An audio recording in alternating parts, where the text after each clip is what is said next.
নমস্কার বন্ধুরা, আমি হচ্ছি সুভাষ। তোমরা দেখছো টেকনিক্যাল সুভাষ ইউটিউব চ্যানেল। বন্ধুরা, আজকে আমি টেলিকম ইন্ডাস্ট্রির কিছু প্রবলেমের বিষয়ে আলোচনা করব। হ্যাঁ বন্ধুরা, এই প্রবলেমগুলো এতটাই মেজর বা এতটাই হচ্ছে সিরিয়াস, তোমরা যদি এই ভিডিওটা সম্পূর্ণ দেখো তাহলে কিন্তু তোমরা প্রপার বুঝতে পারবে আমি কি বিষয়ে আলোচনা করতে চাইছি। হ্যাঁ বন্ধুরা, আর হ্যাঁ, তোমরা যদি আমাদের সঙ্গে বা আমার সঙ্গে এক সহমত হও তাহলে তোমরা কমেন্ট করে অবশ্যই জানাবে। তাহলে চলো বন্ধুরা, বেশি কথা না বাড়িয়ে ভিডিওটাকে শুরু করা যায়। বন্ধুরা, এই টেলিকম ইন্ডাস্ট্রির প্রথম যে প্রবলেম বন্ধুরা, সেটা হচ্ছে ধরো তোমরা কোনো সিমে রিচার্জ করছো, সেটা যেই কোম্পানির হোক না কেন বন্ধুরা, বিএসএনএল হোক, ভিআই হোক, এয়ারটেল হোক বা জিও হোক। বন্ধুরা, তোমরা যখন রিচার্জ করবে একটু খেয়াল করে দেখবে শুধুমাত্র কলিং এর জন্য কিন্তু বন্ধুরা আদার্স কোনো ফেসিলিটি নেই। হ্যাঁ বন্ধুরা, কারণ কি তোমাদের বলে দিচ্ছি আমি। ধরো তোমরা কলিং এ রিচার্জ করছো, তার সঙ্গে কিন্তু তোমাদের ইন্টারনেটের জন্য আলাদা পয়সা দিতে হচ্ছে। সে তোমাদের ইন্টারনেট কাজে লাগুক কি না লাগুক, বুঝতে পারলে তোমরা। এবার কথা হচ্ছে এই রকম কেন হয় বন্ধুরা, শুধুমাত্র কলিং এর জন্য আদার্স ফেসিলিটি কেন নেই কোনো রিচার্জ প্ল্যানে। বন্ধুরা, এটা দেখা দেখি কিন্তু সরকার বা ট্রাই কিন্তু একটা নির্দেশ জারি করেছে, সেটা হচ্ছে 1 মাসের জন্য। হ্যাঁ বন্ধুরা, 1 মাসের জন্য অন্তত প্রত্যেকটা কোম্পানিকে বন্ধুরা একটা রিচার্জ অবশ্যই রাখতে হবে, শুধুমাত্র কলিং ফেসিলিটি দেওয়ার জন্য। হ্যাঁ বন্ধুরা, সেটাতে ইন্টারনেট না থাকুক, কিন্তু শুধুমাত্র কলিং কিন্তু বন্ধুরা পুরো 28 দিন বা 30 দিনের জন্য কিন্তু দিতেই হবে বন্ধুরা। এই দেখা দেখি বিএসএনএল কিন্তু প্রায় 90 দিনের তাদের রিচার্জ প্ল্যান অবশ্যই বের করে ফেলেছে, এবং ভিআই, এয়ারটেল এবং কি জিও, তারাও কিন্তু এই বিষয়ে কাজ শুরু করে দিয়েছে। এবার বলি তোমাদের বন্ধুরা, সেটা হচ্ছে ভিআই তাদের 4G ইউজারদের জন্য কিন্তু একটা ধামাকাদার অফার নিয়ে এসছে। হ্যাঁ বন্ধুরা, সেটা কি? সেটা হচ্ছে বন্ধুরা, তোমরা যদি 365 টাকা রিচার্জ করো 1 মাসের জন্য, তাহলে কিন্তু তোমরা আনলিমিটেড 4G ইউজ করতে পারবে। হ্যাঁ বন্ধুরা, কারণ কি অনেকের কাছে 4G ফোন আছে কিন্তু 5G ফোন নেই। যারা 5G ফোন ইউজ করো তারা জানো অবশ্যই, তাদেরকে আনলিমিটেড তোমরা নেট ইউজ করতে পারো, কিন্তু 4Gরা সেটা পারে না। তাই দেখা দেখি বন্ধুরা, ভিআই কিন্তু 4G ইউজার বা 4G যাদের ফোন আছে তাদের জন্য এই অফারটা নিয়ে এসছে, বুঝতে পারলে। এই অফারটা আবার টুইস্ট আছে একটা, সেটা কি এই আগের ভিডিওতে আমি আলোচনা করেছি। সেটা হচ্ছে অনেক শহরে এটা লঞ্চ করেছে, অনেক শহরে এটা লঞ্চ করেনি। কোন কোন শহরে বন্ধুরা এটা লঞ্চ করেছে সেটা তোমরা শুনে নাও। রাজস্থান, ছত্তিশগড়, মধ্যপ্রদেশ, অন্ধ্রপ্রদেশ এবং কলকাতাও খুব তাড়াতাড়ি লঞ্চ হতে চলেছে। এবার বলি দ্বিতীয় প্রবলেম। হ্যাঁ বন্ধুরা, এই দ্বিতীয় প্রবলেমটা এতটাই বড় এবং এই বিষয় নিয়ে অনেকেই কিন্তু কথা বলতে চায় না।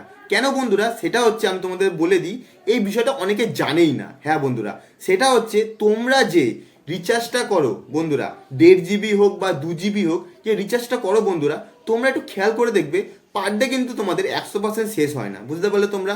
কোনো দিন হয়তো 50% শেষ হলো, কোনো দিন হয়তো 90% শেষ হলো। ধরো তোমরা 1 GB বা 1.5 GB বা 2 GB পাও, কোনো দিন হয়তো তোমাদের 500 MB শেষ হলো, কোনো দিন হয়তো তোমাদের 600 MB শেষ হলো, কিন্তু তোমাদের পুরো 1 GB বা 1.5 GB বা 2 GB শেষ হয় না বন্ধুরা। সেই ইন্টারনেটটা কিন্তু তোমরা আর ফেরত পাও না। ধরো 12টা বা 1টা বেজে যায়, তখন কিন্তু তোমাদের আবার পরের দিনে 1.5 GB বা 2 GB চালু হয়ে যায়। এবার কথা হচ্ছে বন্ধুরা, সেই ইন্টারনেটটা যেটা তোমরা ইউজ করছো না, সেটা তোমাদের কোথায় যাচ্ছে। এবার বলে দিই তোমাদের, কনজিউমার ফোরাম বলে হচ্ছে তুমি যে পয়সাতে জিনিসটা কিনবে সেটা কিন্তু তোমারই থাকবে। ধরো তোমাদের আমি সিম্পল উদাহরণ দিই একটা, তুমি ধরো বাজার থেকে ফলমূল কিনে নিয়ে এলে, বা ধরো তুমি আজকে কিনে নিলে, আজকে সম্পূর্ণটা খেতে পারলে না, বুঝতে পারলে তোমরা, আজকে সম্পূর্ণটা খেতে পারলে না।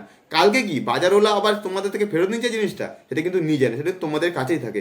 কিন্তু বন্ধুরা, এই রিচার্জ প্ল্যানে কিন্তু সেটা হয় না। ধরো তোমাদের 1.5 GB শেষ হলো না, কিন্তু বাদ বাকি যে ইন্টারনেটটা সেটা কিন্তু আবার তারা কেটে নেয়, আর পরের দিন নতুন করে 1.5 GB শুরু হয়ে যায়। এটা কেন হয় বন্ধুরা, এবং এটার ফায়দা কোম্পানি কিভাবে তোলে সম্পূর্ণভাবে তোমাদের বোঝাচ্ছি, তোমরা মন দিয়ে শোনো বিষয়টা। ধরো তোমরা যে ইন্টারনেটটা ইউজ করলে না, এটা কোথায় যাচ্ছে, সেটা কিন্তু বন্ধুরা পুরোপুরি কোম্পানির ঘরে চলে যাচ্ছে, বুঝতে পারলে। এবং যারা ইন্টারনেটটা ফুল ইউজ করছে, যে আমি ইউজ করলাম না, তুমি ফুল ইউজ করে ফেললে, বুঝতে পারলে, আমার যে বাঁচানো ইন্টারনেটটা সেটা কিন্তু তোমার কাছে কোম্পানি পাঠিয়ে দিচ্ছে। হ্যাঁ বন্ধুরা, এইভাবে কিন্তু বন্ধুরা কম পয়সায় কিন্তু তারা ডবল প্রফিট কামাচ্ছে। এইভাবেই কিন্তু বন্ধুরা তারা ইনকাম করছে। এই জন্যই কিন্তু এতদিন শুধুমাত্র কলিং মানে রিচার্জ প্ল্যান তারা বের করেনি, বুঝতে পারলে। তাহলে কি হবে, কলিং রিচার্জ প্ল্যান বের করলে কি হবে বন্ধুরা, যাদের ইন্টারনেট প্রয়োজন নেই তারা কিন্তু শুধুমাত্র কলিং করবে। কিন্তু এখনকার দিনে যে রিচার্জ প্ল্যান, তোমাদের কল করার জন্য ইন্টারনেট কিন্তু তোমাদের নিতেই হবে, বুঝতে পারলে বন্ধুরা।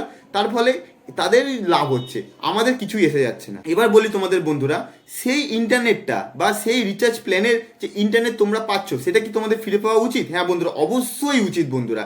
তাতে কি হবে, ধরো তোমাদের 28 দিন শেষ হয়ে গেল, তারপরে কি কন্টিনিউ সেই ইন্টারনেটটা আমাদের দিয়ে দেওয়া হয়। হ্যাঁ বন্ধুরা, সেটা কি কোম্পানি করে? সেটা হচ্ছে ভোডাফোন করে, এয়ারটেল করে বন্ধুরা। তাও বন্ধুরা সেটা তারা প্রত্যেক দিন করে না, অকেশন পারপাস তারা কিন্তু এই ইন্টারনেটগুলো তাদের ফ্রিতে দেয় কাস্টমারদের। হ্যাঁ বন্ধুরা, কিন্তু জিওতে কিন্তু এরকম কোনো ফেসিলিটি নেই। এই ফেসিলিটিটা আনা কিন্তু অবশ্যই দরকার বন্ধুরা। তার ফলে কি হবে, আমরা যে পয়সা দিয়ে ইন্টারনেটটা তাদের থেকে কিনছি সেটা আমরা সম্পূর্ণটা ইউজ করতে পারবো। আশা করি তোমাদের সম্পূর্ণটা বোঝাতে পারলাম বন্ধুরা, এবং তোমরা সম্পূর্ণটা বুঝে গেছো। তোমরা যদি আমার সঙ্গে একমত হও তাহলে তোমরা কমেন্ট করে আমাকে অবশ্যই জানিও যে ইন্টারনেটটা আমাদের ফিরে পাওয়া উচিত কি উচিত না। তাই আজকের জন্য ভিডিওটা এখানেই শেষ করছি। আর হ্যাঁ, তোমরা যদি আমার ভিডিওটা নতুন হও তাহলে আমার ভিডিওটাকে লাইক করো, কমেন্ট করো এবং আমার চ্যানেলটাকে অবশ্যই সাবস্ক্রাইব করবে। আজকের জন্য বন্ধুরা এখানেই শেষ করছি। নমস্কার।